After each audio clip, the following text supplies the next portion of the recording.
नमस्कार मंडळी, मी विद्या खमंग कॉर्नर या माझ्या यूट्यूब चॅनलवरती तुम्हा सर्वांचे स्वागत करते.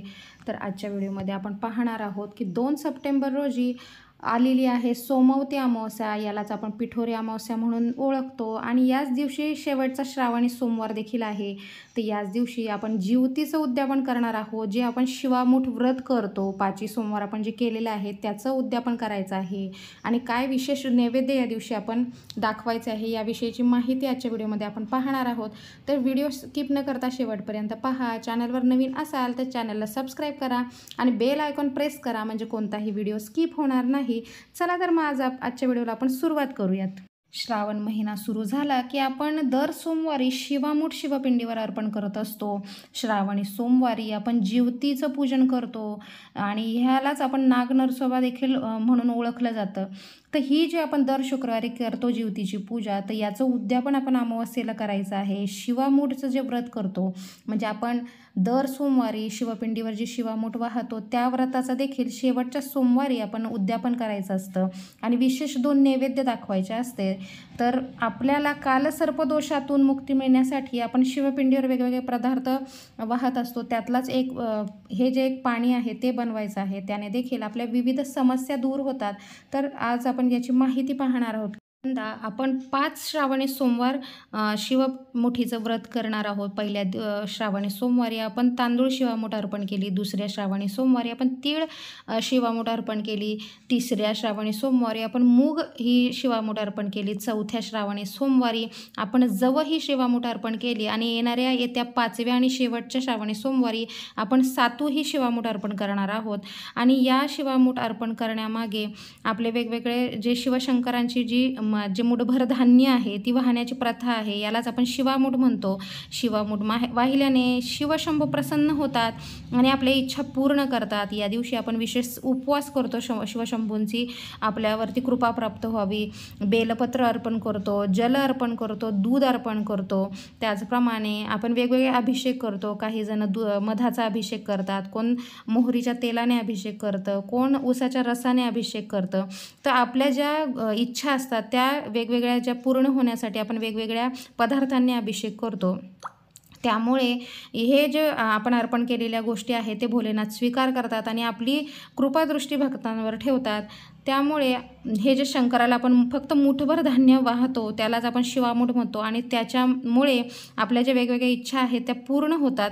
तर अशा प्रकारे ही जी शिवामूठ व्रत आहे ते साधारण सर्वच जण करतात आणि या शिवामूठ व्रताचे आपण शेवटच्या सोमवारी म्हणजे 2 सप्टेंबरला आपण उद्यापन करणार आहोत कारण हा आहे या वर्षीचा शेवटचा श्रावणी सोमवार आणि अगदी 71 वर्षांनंतर हा योग जुळून आला आहे की शेवटचा श्रावणी सोमवार हा आणि श्रावणी महिना हा एकदम सुरुवात ही श्रावणी सोमवारने झालेली आहे या महिन्याची आणि शेवटही हा श्रावणी सोमवारच्या शेवटच्या सोमवाराने होणार आहे.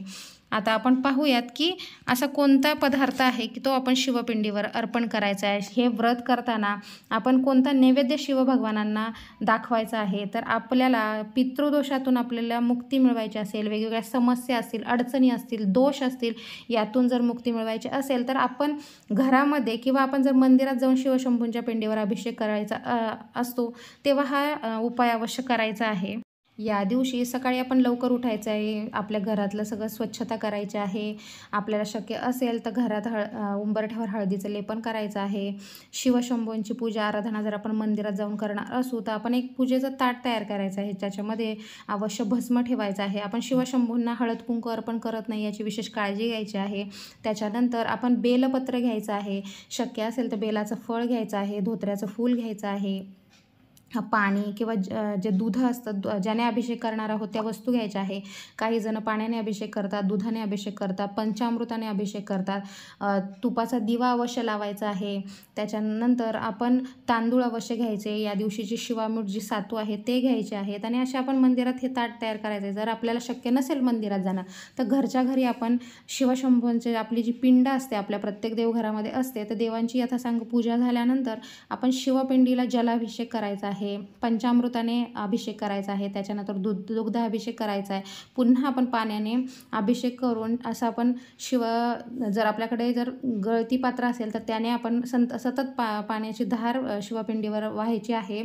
आणि याच्यानंतर आपण हे सर्व करत असताना आपण ओम नमः शिवाय या मंत्राचा जप करायचा आहे.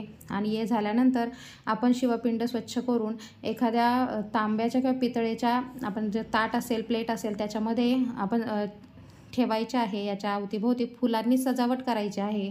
अवश्य शिवपिंडीला भस्म लावायचं आहे.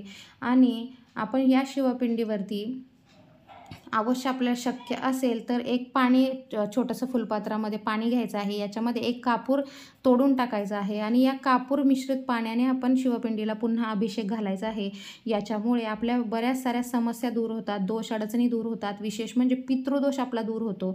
जर शक्य असेल आपल्याकडे काळे तीळ असेल तर या पाण्यामध्ये आपण काळे तीळ देखील टाकायचे आहे. म्हणजे आपले जे पितृदोष असतात ते दूर होतात. आणि आपण ही शिवपूजन केल्यानंतर आपण शिवाला दही आणि भाताचा नैवेद्य दाखवायचा. जर आपल्याला शक्य असेल तर कोणत्याही पांढऱ्या रंगाची मिठाई आपण नैवेद्य म्हणून दाखवू शकतो. मात्र जर शक्य असेल तर आपण जो भात बनवणार आहोत त्याच्यात मीठ टाकायचं नाही आहे आणि त्याच्यावरती दही टाकून हा दही भाताचा नैवेद्य अवश्य या दिवशी आपण शिवशंभूंना दाखवायचा आहे. आणि आपले हे शिवामूठ व्रताचं उद्यापन देखील करायचं आहे या दिवशी. त्याचप्रमाणे आपण वेगवेगळ्या सेवा करताना या दिवशी आपण जर शिवलीलामृत ग्रंथाचं पारायणाचं जर आपलं सांगता होणार असेल तर आपण हाच नैवेद्य दाखवायचा आहे. म्हणजे जो दही भाताचा नैवेद्य, मिठाई जर पांढरी आपण दाखवले तर योग्यच होईल. आणि त्याच्यानंतर शिवशंभूंची आरती करायची आहे आणि हा जो प्रसाद आहे हा सर्वांना वाटायचा आहे. अशा प्रकारे आपले शिवलीलामृत पारायणाचं आणि शिवामूठ व्रताचं उद्यापन होईल. तर आपण श्रावण महिन्यात आवर्जून करतो. दर शुक्रवारी आई आपल्या मुलांच्या रक्षणार्थ, आयुष्याच्या कामनेसाठी, त्यांची उत्तरोत्तर प्रगती व्हावी, व्यवसायात नोकरीत त्यांना यश मिळावे यासाठी हे व्रत आवर्जून केले जाते. यावरचे व्हिडिओ मी अपलोड केलेले आहे, तुम्ही ते पाहू शकता. तर या व्रताचे देखील आपल्याला या दिवशी म्हणजेच सोमवती अमावस्या, श्रावणी अमावस्या जे आहे त्याच्या दिवशी उद्यापन करायचं आहे. तो उद्यापन करायच्या वेळी आपण जिवतीला जे आघाडा दुर्वा वाहतो ते व्हायचं आहे. त्याच्यानंतर आपण जी त्यांची पूजा करतो, हळद कुंकू अक्षता व्हायच्या आहेत, तुपाचा दिवा अवश्य लावायचा आहे.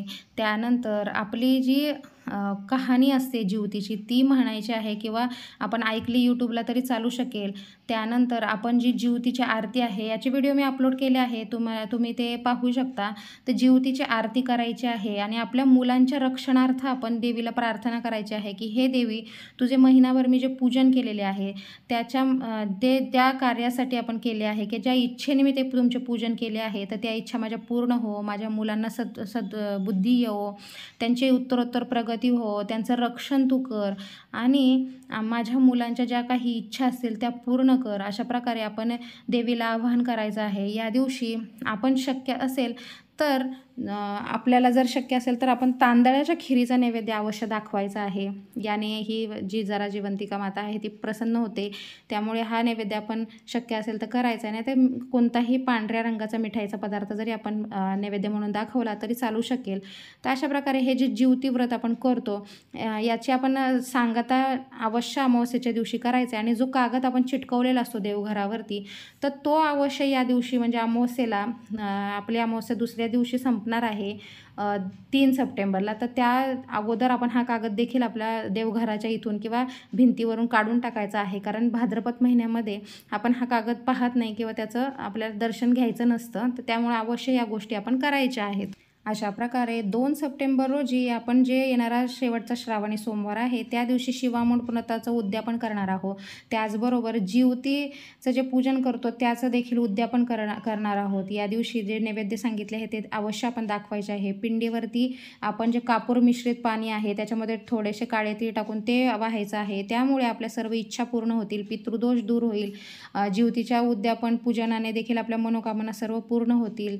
जिवती देवी आपल्या मुलांचं रक्षण करणार आहे, त्यांचं आयुष्य वाढवणार आहे, त्यांच्या ज्या समस्या आहेत त्या दूर करणार आहे. तर अशा प्रकारे आपण श्रावण महिन्यात केल्या जाणाऱ्या उपासना, व्रतवैकल्यांचं आपण या अमावस्येच्या दिवशी उद्यापन अवश्य करायचं आहे आणि आपल्या सर्व इच्छा पूर्ण होत मी ही अशी स्वामीचरणी प्रार्थना करते. आणि आजचा व्हिडिओ आपण इथेच थांबवूयात. श्री स्वामी समर्थ. जय जय स्वामी समर्थ. धन्यवाद.